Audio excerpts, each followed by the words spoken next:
Captain Lee Dong-wook stepped off his cargo ship onto the metal platform of station. Kepler 4 for to be. The air tasted bitter and recycled. Red lights flickered overhead, casting strange shadows on the walls. This was not the kind of place decent people visited. Dong-Wook had been trading in the Outer Rim for 15 years. He knew every dirty station, every black market, every corner where desperate people made terrible deals. But he had never been to a slave auction before. The message had come through his private channels 3 days ago. An old contact named Briggs owed him money. Instead of credits, Briggs offered information. There was going to be an auction on Kepler 4 for to be? Special merchandise. Something that might interest a human trader? Dong-wook almost deleted the message. He dealt in legal goods, medical supplies, food, basic technology. Nothing that would get him arrested or killed. But curiosity. 1. He changed course and headed for the mining station. Now he stood in the main corridor, watching aliens of every shape and size walk past. Tall, blue-skinned Vraxians in military uniforms. Short, stocky Keth with their stone-like faces. Few Talari, their large eyes glowing softly in the dim light. All of them looked like they belonged here. Dong-wook felt out of place. A small, rat-like creature scurried up to him. "You here for the auction, human?" "Maybe," Dong-wook said carefully. "Follow me, starting soon." The creature led him through a maze of corridors. The station was old and poorly maintained. Rust stains covered the walls. The air grew thicker and more stale with each step. Finally, they reached a large room filled with metal chairs arranged in rows. About 50 beings sat in the chairs. Most were aliens, but Dong-wook spotted a few other humans scattered throughout the crowd. None of them looked friendly.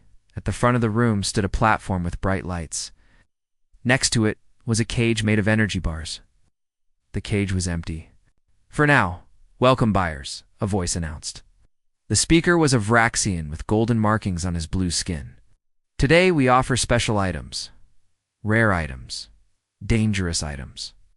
The first few lots were standard slave merchandise. Workers, servants, entertainers. Dong-wook watched without interest. The bidding was quick and brutal. Lives sold for handfuls of credits. Then the Vraxian announced lot number 7. "This item is very special," he said. "A human female, enhanced, combat capable. But warning to all buyers, she is moon-cursed." Murmurs rippled through the crowd. Dong-wook leaned forward. Moon-cursed. He had heard the term before, but never seen it. 2 guards dragged a young woman onto the platform. She was Korean, maybe. 25 years old. Her black hair was tangled and dirty. Her clothes were torn. Metal shackles bound her wrists and ankles. But it was her eyes that made Dong-wook's breath catch. They were not the broken eyes of a beaten slave. They were alert, intelligent, and filled with quiet rage. "Park Ha-young," the Vraxian read from a datapad. "Captured 6 months ago during a raid on Research Station Omega-7. Previous owner used her for gladiatorial combat. Extremely dangerous when exposed to lunar radiation frequencies." The woman Ha-young stood perfectly still. She did not struggle against the chains. She did not beg or cry. She simply watched the crowd with those fierce eyes. Under normal conditions, she appears to be a standard human female, the Vraxian continued. But when exposed to specific electromagnetic frequencies that match lunar radiation, she becomes a berserker. Strength increases by 400%. Reaction time decreases by 200%. Pain tolerance becomes almost unlimited. A Keth in the front row raised his hand. "How long do the effects last?" "Approximately 2 hours after exposure ends." During transformation, she has killed 7 Vraxian warriors, 12 Keth enforcers, and an entire pack of Skarn-hunting beasts. Impressed sounds came from the audience. Few buyers took notes on their datapads. "The starting bid is 5,000 credits, the Vraxian announced. Hands shot up immediately. The bidding was fierce. Combat promoters, gladiator owners, and private collectors all wanted the moon-cursed girl. 8,000 credits.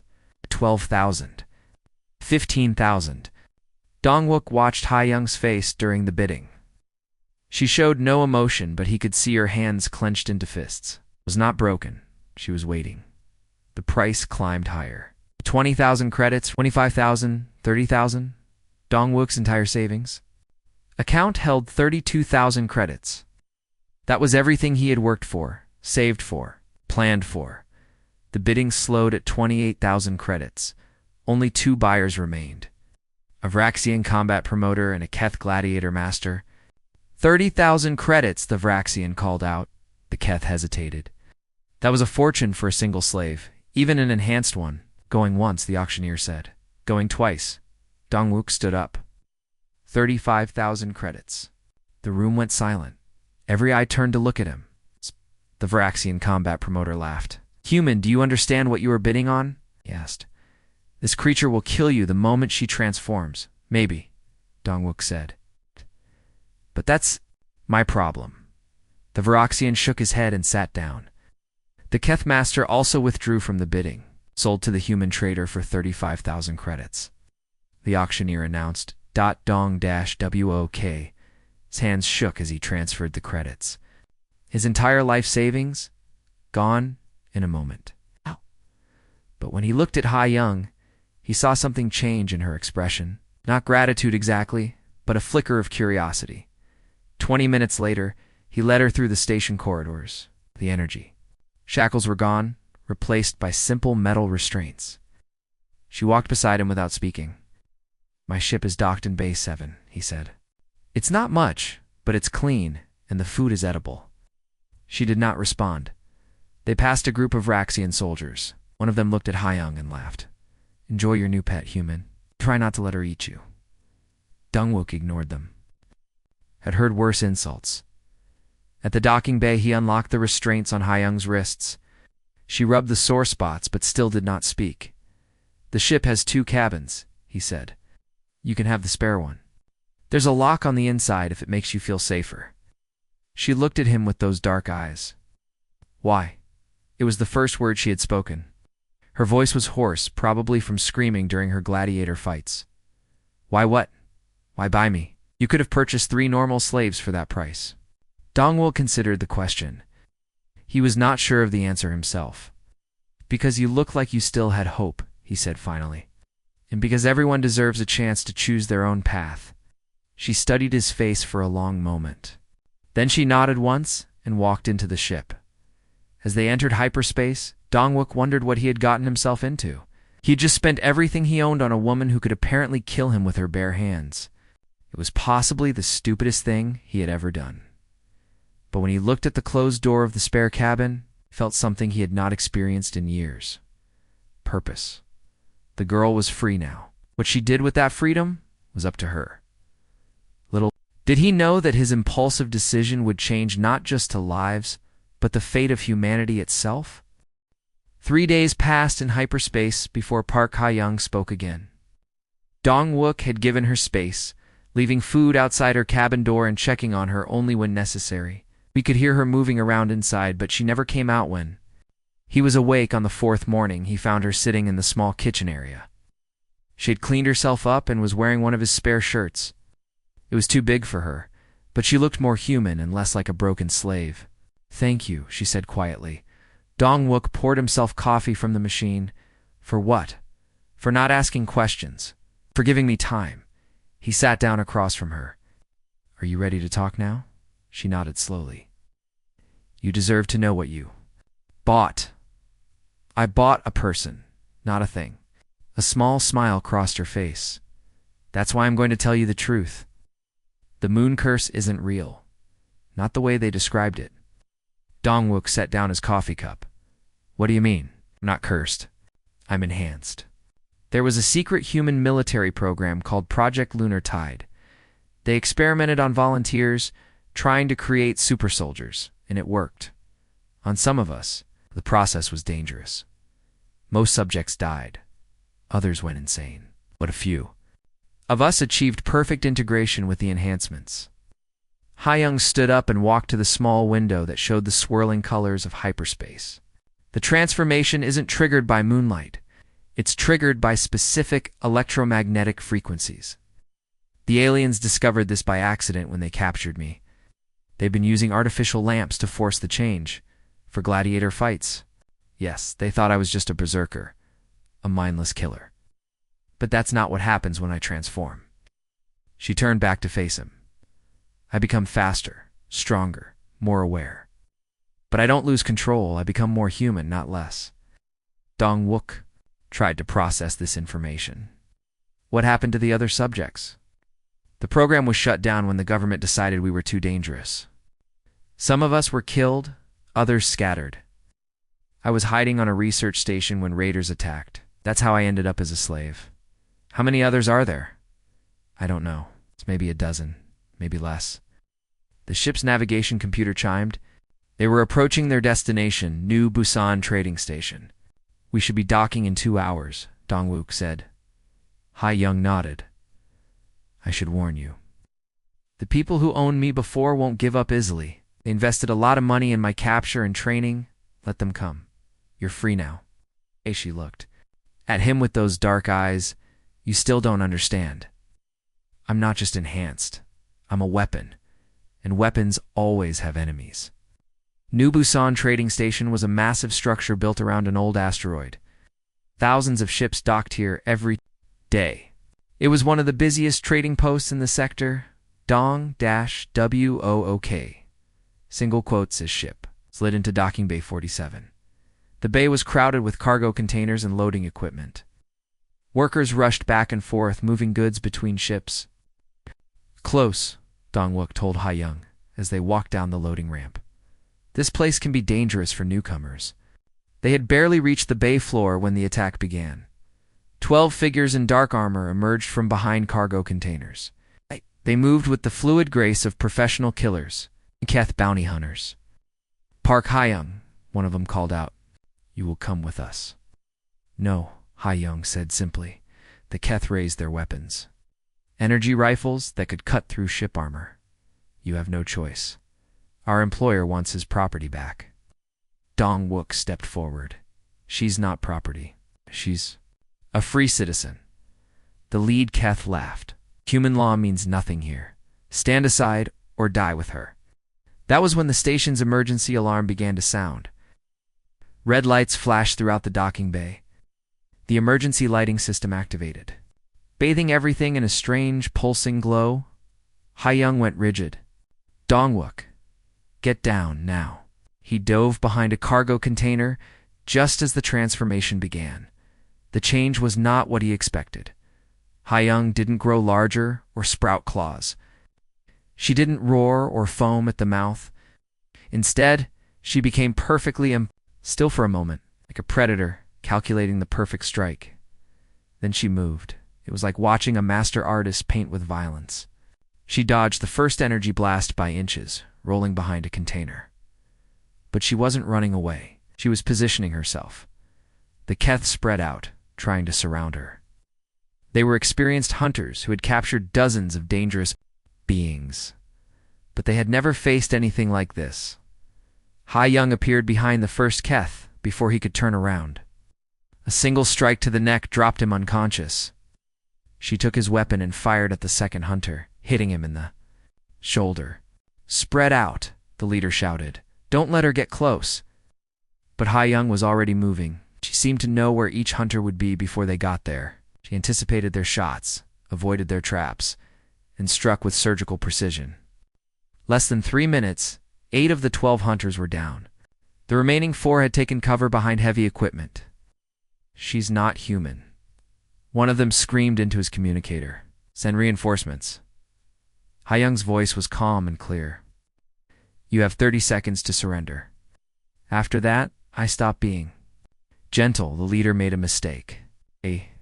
He tried to flank her while she was talking. Ha-young spun around and threw the captured energy rifle like a spear. It struck him in the chest, sending him flying backward into a cargo container. The remaining 3 hunters looked at each other. They had signed up to capture a slave, not fight a demon. We surrender, one of them called out. Drop your weapons and walk away, Ha-young replied. Don't come back. They did as she said, dragging their unconscious comrades with them. The emergency. Lighting shut off. Ha-young swayed slightly as the transformation ended. Dong-wook ran to her side. Are you hurt? I'm fine. But this is just the beginning. Word will spread quickly. Everyone will know what I can do now. She was right. Station. Security arrived within minutes, followed by news crews and curious traders. The security footage would be all over the Galactic networks within hours. As they walked back to the ship, Dong-wook realized that everything had changed. Ha-young wasn't just enhanced. She was something new. Something that would terrify humanity's enemies. What do we do now? He asked. We find the others, she said. If I'm going to be hunted, I want my family beside me. Family? The other Lunar Tide survivors. They're alone out there, probably hiding, probably afraid. But together, we could be something more. Dong-wook thought about the fight he had just witnessed. If there were others like Ha-young scattered across the galaxy, then maybe humanity wasn't as weak as everyone believed. How do we find them? It's the same way you found me. We follow the rumors, check the slave markets. We listen for stories about humans doing impossible things. As they prepared to leave New Busan, Dong-wook realized that his simple trading life was over. He had bought a slave to save her from a terrible fate. Instead, he had started a revolution. The galaxy was about to learn that humanity had been hiding a secret, and that secret was about to change everything. 2 weeks after the fight at New Busan, Dong-wook and Ha-young received their first real lead. A trader named Captain Ru mentioned something strange during a routine cargo exchange. There's a mining colony on Titan 7, Ru said, while they loaded medical supplies. The workers there have been setting impossible productivity records. The Skarn overseers are confused. Humans aren't supposed to be that efficient. Ha-young looked up from her datapad. What kind of records? Double shifts without breaks. Working in conditions that should kill them. The bosses think they're using illegal stimulants, but medical scans show nothing. After Ru left, Ha-young turned to Dong-wook. That sounds like one of us. Enhanced human. Yes. Endurance enhancement was one of the successful modifications. If someone survived the process, they could work for days without rest. Dong-wook set course for Titan 7. The mining colony was 3 days away by hyperspace. During the journey, Ha-young told him more about Project Lunar Tide. There were different types of enhancements, she explained. Combat specialists like me. Endurance types, who could survive extreme conditions. Technical specialists who could interface with machines. Each type had different trigger conditions. How many survived? I knew of 17 successful subjects when the program ended, but that was 2 years ago. Many could be dead by now. Titan 7 was a harsh world with thin atmosphere and constant dust storms. The mining colony was built underground, protected by energy shields and life support systems. It was exactly the kind of place where desperate people went to disappear. They docked at the small spaceport and made their way to the colony administrator's office. The administrator was a nervous Talari named Vex, who seemed overwhelmed by his job. You want to hire workers? Vex asked, checking his records. I have plenty available. The humans here are very dedicated. We're looking for someone specific, Dong-wook said. A man named Kim Jae-ho. Vex's large eyes widened. Kim Jae-ho. He's our best worker. Sets records every day. But he's not for hire. The Skarn overseers have marked him as essential personnel. We just want to talk to him. I'm sorry, but the Skarn don't allow outsiders to interact with their workers. Security protocols. They left the office and walked through the colony's main level. It was a depressing place. Gray walls, flickering lights, and the constant sound of mining equipment. Workers moved through the corridors with tired faces and bent shoulders. We need to get to the mining levels, Ha-young said quietly. That's where we'll find him. They waited until the night shift began, then slipped past the security checkpoints. The mining levels were deeper underground, connected by rough tunnels carved from solid rock. The air was thick with dust and the smell of sweat. They followed. The sound of drilling equipment until they reached a large excavation chamber. Dozens of human workers operated heavy machinery, extracting precious metals from the rock walls. Standing among them was a man who moved differently from the others. Kim Jae-ho was tall and lean, with calloused hands and dirt-stained clothes, but while the other workers looked exhausted, he seemed perfectly alert. He'd been working for 12 hours straight, but showed no signs of fatigue. Ha-young approached him carefully. "Jeho." He turned around, and she saw the recognition in his eyes. "You're lunar tide. So are you." He glanced around nervously. "Not here. Too many years." They met an hour later in an abandoned storage room. Jeho brought 2 other workers. With him parked Sunmi and Li Taizhen. They were regular humans, but they looked at Jeho with obvious respect. "How did you find me?" Jeho asked. "We heard about the productivity records. Only enhanced humans could work the way you do." Jeho nodded slowly. "I've been here 8 months, trying to keep a low profile. But the Skarn overseers are getting suspicious." "Why do you stay?" "Because of them." He gestured to the other workers. "The Skarn are killing them slowly. Impossible quotas, dangerous conditions, no safety equipment. Someone needs to protect them." Sunmi spoke up. "Jeho has been taking the worst assignments. He volunteers for the dangerous work so the rest of us don't have to do it." "Working," Tajin added. "Deaths are down 50% since he arrived." Ha-young studied Jeho's face. "You're building something here. A network. Not intentionally, but the workers trust me. They know I'll protect them. Some have started asking questions about how I can do what I do." "What kind of questions?" "Whether there are others like me? Whether humans are really as weak as the aliens think?" Before Ha-young could respond, alarms began sounding throughout the colony. Emergency lights bathed the corridors in red. "Security alert," a voice announced. "All workers return to quarters immediately." Jeho cursed. "The Skarn must have discovered. You're here." They ran through the tunnels toward the main levels, but Skarn enforcers were already blocking the exits. The enforcers were large reptilian beings with natural armor and vicious claws. "Human workers," the lead enforcer announced. "You are harboring intruders. Surrender them now or face collective punishment." The workers looked at each other nervously. Collective punishment meant reduced rations, extended work shifts, or worse. "I won't let them hurt innocent people," Jeho whispered to Ha-young. "Neither will I." They stepped forward together. The sight of 2 humans voluntarily facing armed Skarn enforcers seemed to shock everyone present. "We're the ones you want," Ha-young said. "Let the workers go." The lead enforcer laughed. "You will all be punished, but these 2 will be executed. As examples." That was when the workers made their choice. Sunmi picked up a heavy mining tool. "No."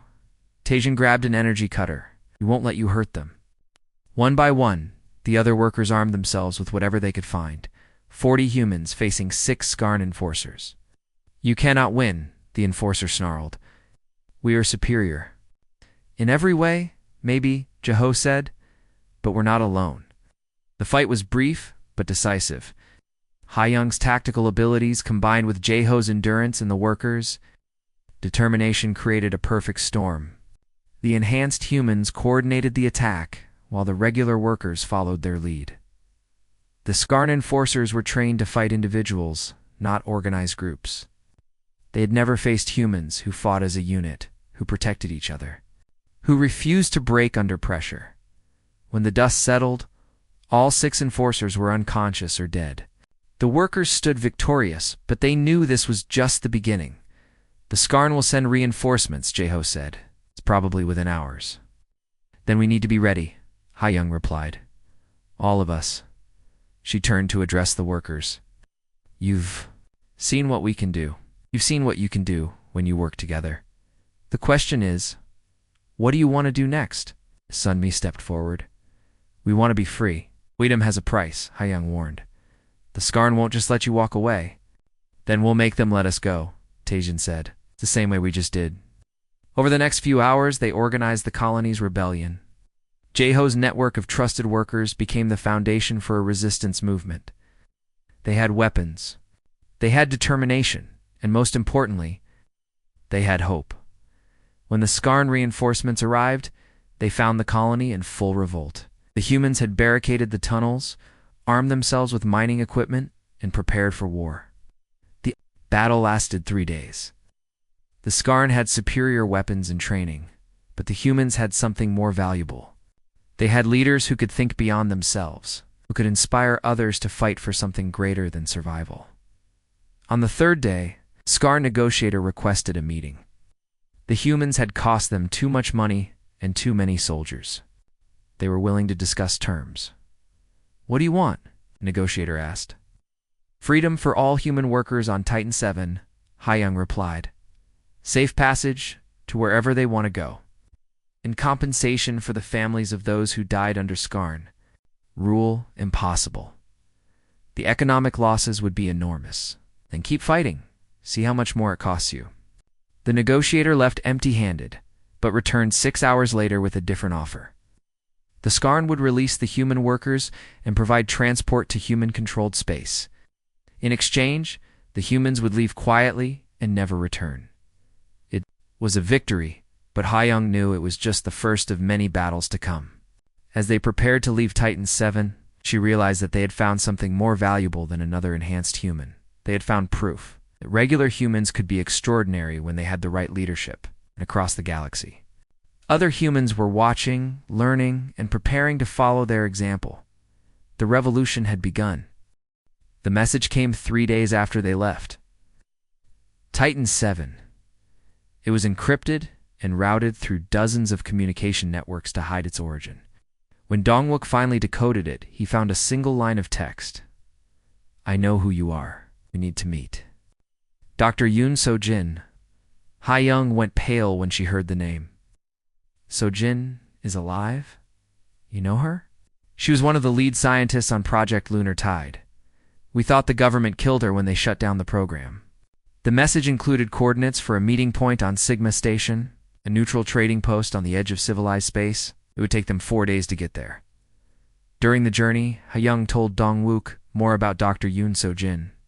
She had been young for a lead scientist, barely 30 when the project began. But she was brilliant and genuinely cared about the test subjects. She tried to make the process safer, Hyung explained. She argued against the more extreme experiments. When subjects died, she took it personally. "Do you trust her?" "I did once, but that was before everything went wrong." Sigma Station was a massive structure built from old cargo ships welded together. It existed in legal gray areas, serving traders, smugglers, and anyone else who wanted to avoid government attention. They found Dr. Yoon So-jin in a quiet bar called the Void Walker. She looked older than her 35 years, with gray streaks in her black hair and tired eyes. But she smiled when she saw Hyung. "You look good," she said. "Healthier than when I last saw you. Freedom suits me." "What happened to you after the shutdown?" "I was supposed to be eliminated along with all project records. But I had friends who helped me disappear. I've been in hiding for 2 years." They moved to a private booth where they could talk without being overheard. So-jin ordered drinks for everyone, but none of them touched the glasses. "Why contact us now?" Hyung asked. "Because the project never really ended. It just went underground." Dongwook leaned forward. "What do you mean?" Ow! A shadow faction within the human military continued the experiments after the official shutdown. They've been abducting people from remote colonies and using them as test subjects. How many people? Hundreds, maybe thousands. The success rate is still very low, but they keep trying. Hyung's hands clenched into fists. "Where?" "I've tracked 17 facilities across the galaxy. Hidden bases, asteroid installations, abandoned research stations. They're all connected to a network run by General Park Kyun-ho." The name meant nothing to Dongwook, but Hyung's expression darkened. Kyun-ho was one of the original project supporters. He wanted to create an army of enhanced soldiers. He still does, So-jin said. But now, he has partners. Varaxian military advisors who are funding the research. The Varaxians? Dongwook was surprised. Why would they help enhance humans? Because they think they can control the enhanced soldiers. Through neural implants. They want to use them as shock troops in their war against the Galactic Council. So-jin pulled out a datapad and showed them star charts marked with red dots. "This is the closest facility to our current position. Built inside an asteroid in the Kepler belt. According to my sources, they're holding at least 50 test subjects there." Hyung studied the information. "We have to get them out. It won't be easy. The facility is heavily defended, and the subjects are kept in high-security cells. We've faced worse odds, Sojin smiled. That's what I was hoping you'd say, because I have someone on the inside who can help us. The inside contact was Dr. Kim Min-soo, a researcher who had been forced to work for the Shadow program. He had been sending information to Sojin for months, waiting for a chance to help shut down the facility. They spent 2 days planning the rescue mission. The asteroid facility was disguised as a mining operation, but it was actually a sophisticated research complex. Getting inside would require careful timing and precise execution. Jae-ho proved invaluable during the planning. His enhanced endurance meant he could survive in the vacuum of space longer than normal humans. He would handle the external approach. While Ha-young and Dong-wook infiltrated through the main docking bay, the assault began at 0300 station, time when most of the facility staff would be asleep. Jae-ho used a small shuttle to approach the asteroid's surface, while the others docked at the official entrance. Dr. Min-soo was waiting for them in the docking bay. He was a thin man with nervous eyes who jumped at every sound. The test subjects are held in Section C, he whispered as he led them through empty corridors. But be careful. Some of them have been driven insane by the process. They reached Section C without encountering guards. The security here was designed to keep people in, not out. Row after row of cells contained human test subjects in various stages of enhancement. Some were clearly dead. Others appeared to be in comas, but a few were awake and aware. In cell 47, they found Choi Min-ho. He was conscious but weak, with surgical scars covering his arms and head. "Who are you?" he asked when Ha-young opened his cell. "We're here too." "Get you out? Can you walk?" "I think so.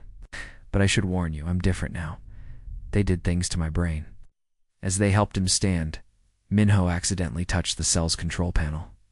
Immediately, the electronic lock disengaged and the lights flickered. "What just happened?" Dong-wook asked. "I can interface with technology through direct contact," Min-ho explained. "It's one of the modifications they made." Ha-young exchanged glances with Jae-ho. This was exactly the kind of ability they needed. They moved through the facility, freeing other successful test subjects. Most were too weak to travel, but they found 3 more who could walk. Lee Hyo-jin, a woman whose enhanced healing was already repairing damage from the experiments. Nam Tae-hoon, a man whose senses had been enhanced beyond human limits, and Park Sun-woo, who seemed completely unaffected by the facility's recycled air and low pressure. The real discovery came when Min-ho accessed the facility's central computer. The database contained detailed records of all 17 facilities, complete with locations, staff lists, and test subject information. "This is everything we need," he said, downloading the files to a portable drive. But their presence had not gone unnoticed. Alarms began sounding throughout the facility. "Security breach in Section C," a voice announced. "All units respond immediately."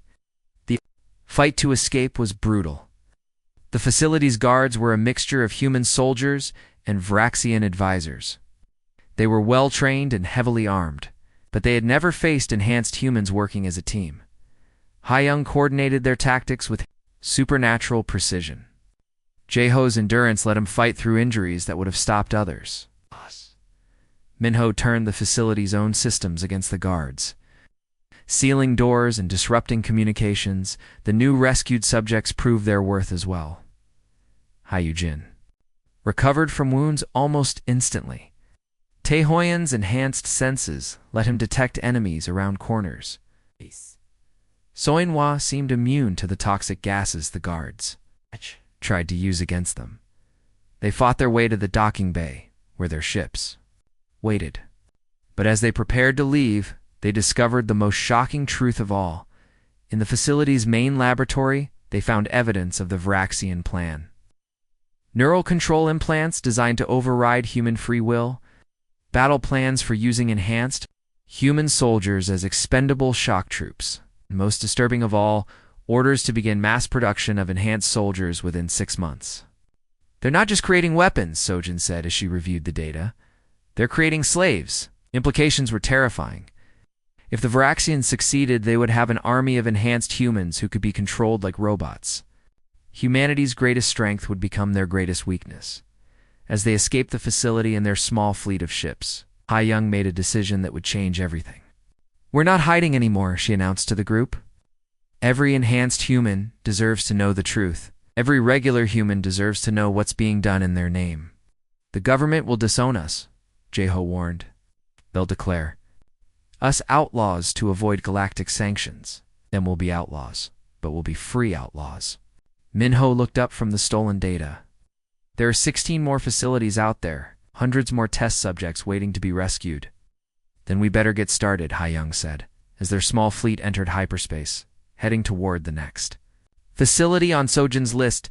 Dongwook realized that their mission had evolved far beyond what he had imagined. When he bought a slave girl to save her from a terrible fate, they were no longer just trying to survive. They were fighting a war for the soul of humanity itself, and they intended to win.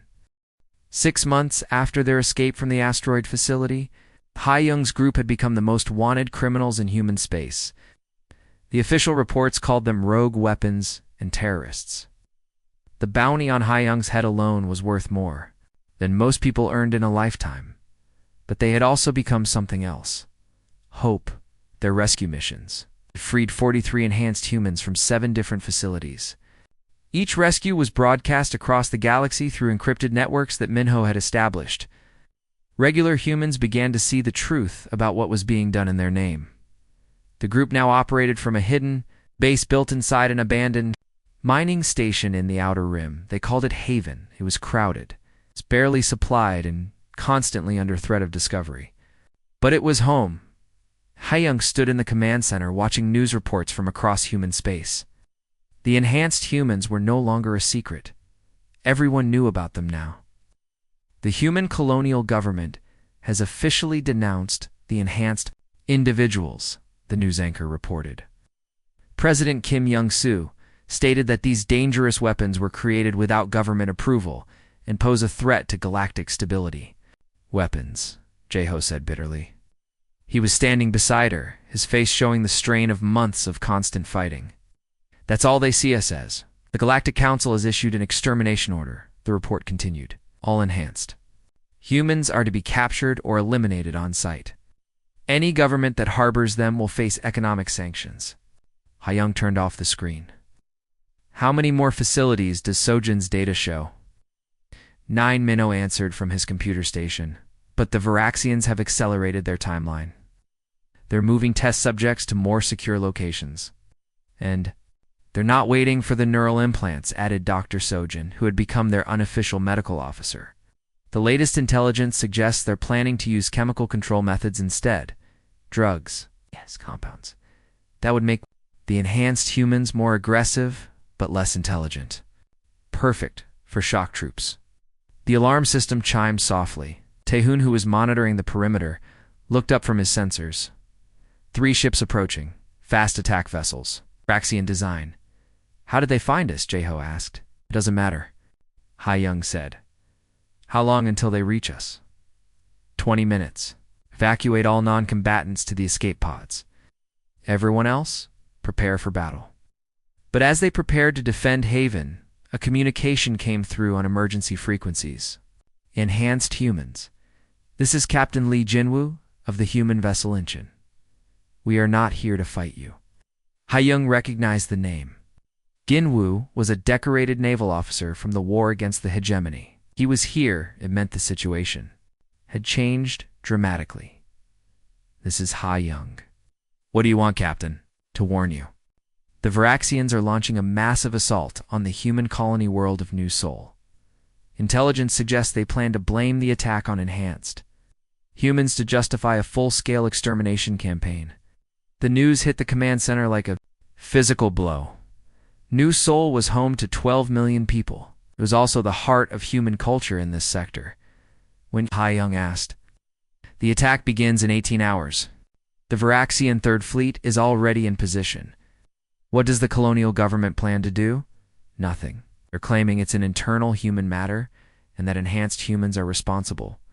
The Galactic Council has agreed not to intervene." Hai-Young looked around the command center. 43 enhanced humans against an entire Varaxian fleet. The odds were impossible. Captain, are you asking us to help? I'm asking you to prove that you're not the monsters they say you are. The debate that followed was intense. Some of the enhanced humans argued that they owed nothing to a government that had abandoned them. Others believed that protecting innocent people was their duty regardless of politics. If we help, we expose ourselves, Sun Wu pointed out.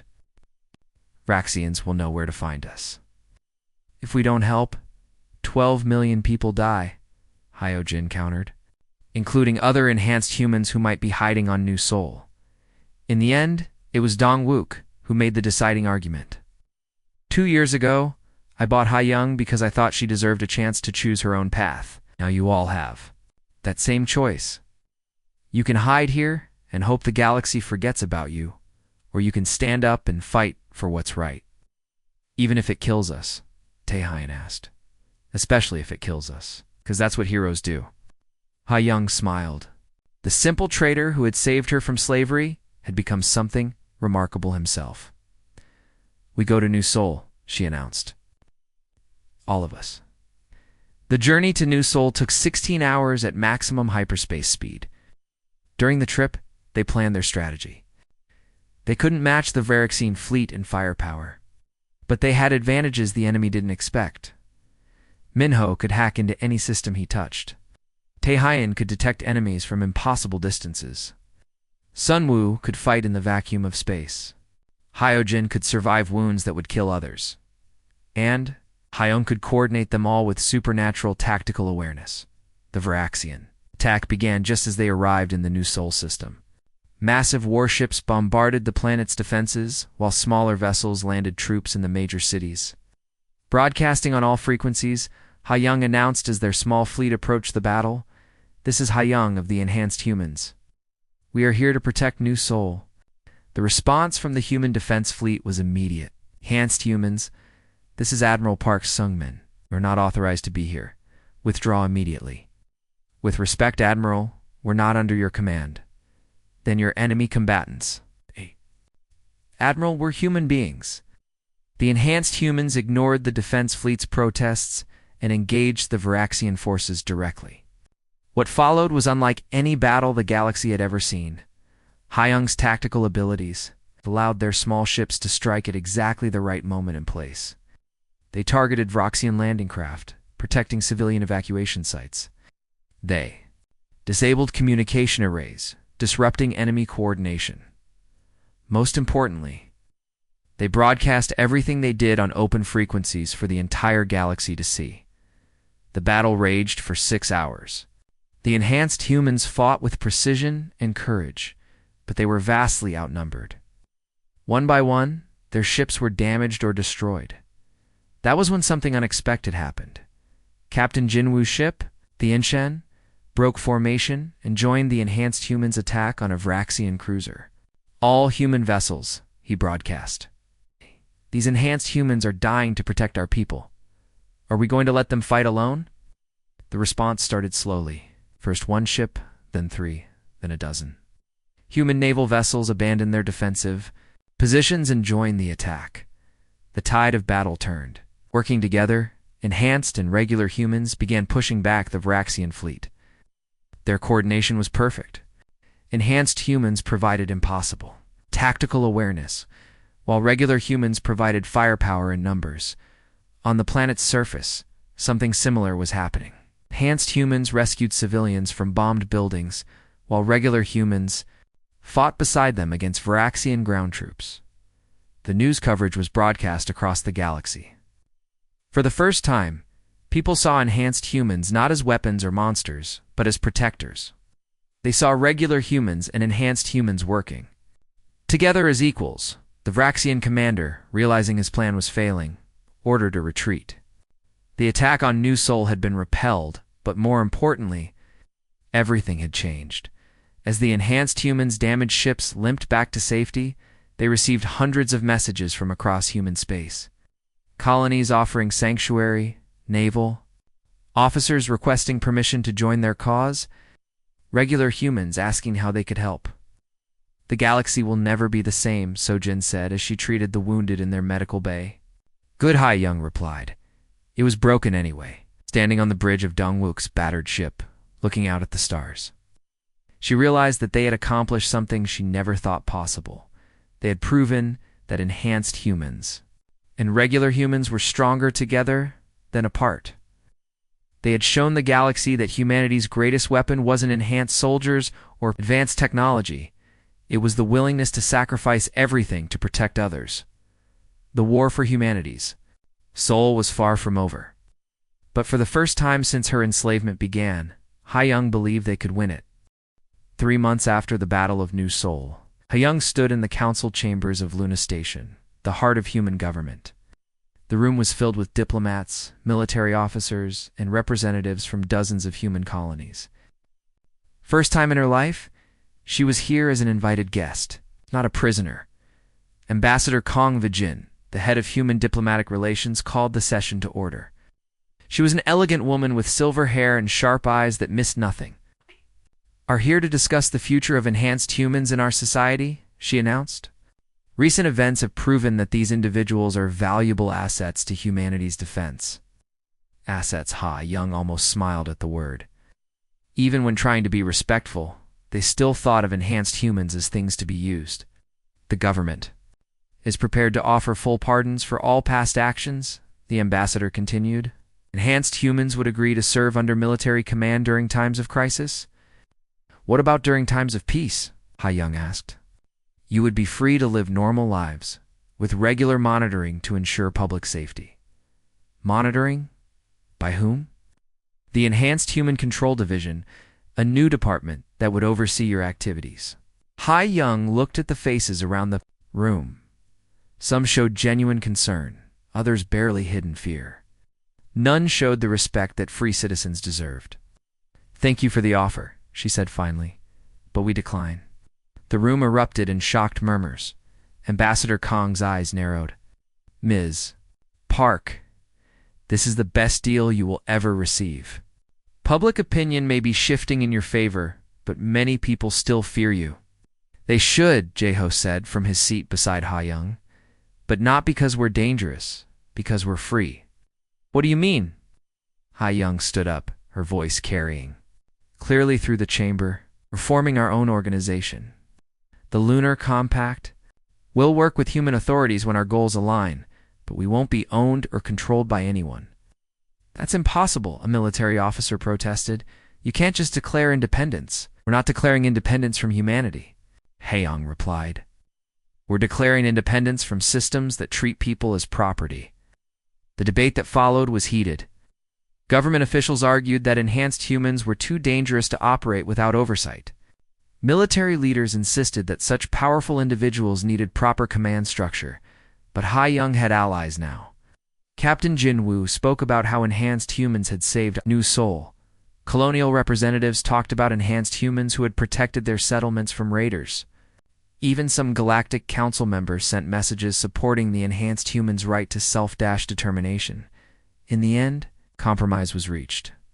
The Lunar Compact would be recognized as an independent humanitarian organization.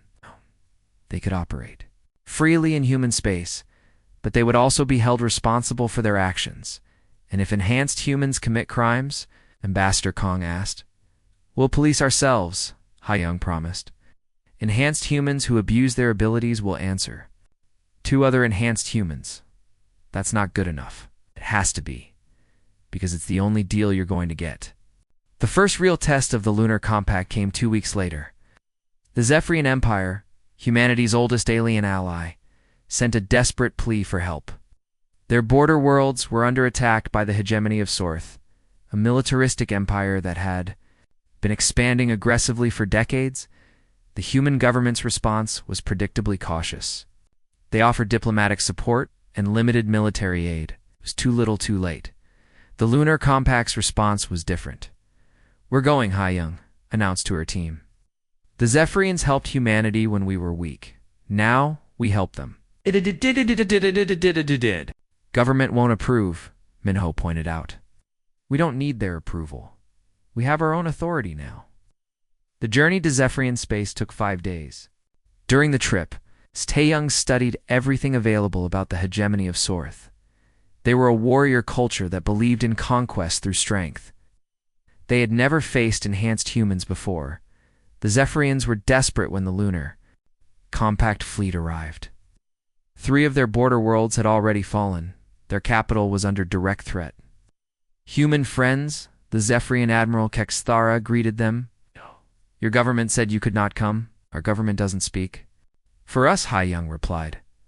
"We're here to help." The enhanced humans studied the tactical situation quickly. The hegemony forces were using standard siege tactics, surrounding planets and bombarding them into submission.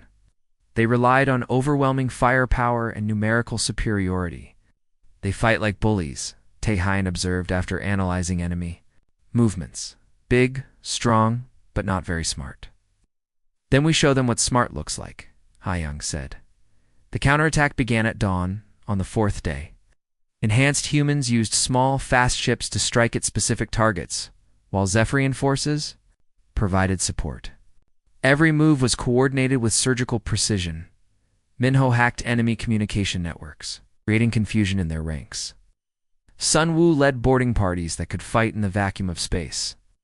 Hyojin coordinated medical teams that saved both Zephyrian and human wounded, but it was the way they fought that impressed the galaxy most. Enhanced humans could have used their abilities to slaughter enemy forces without mercy. Instead, they focused on disabling ships and capturing rather than killing. When hegemony soldiers surrendered, they were treated well. When civilian areas were threatened, enhanced humans risked their lives to evacuate non-combatants. They followed rules of engagement that went beyond what most militaries required. The war lasted 6 weeks. By the end, the hegemony forces had been pushed back to their original borders.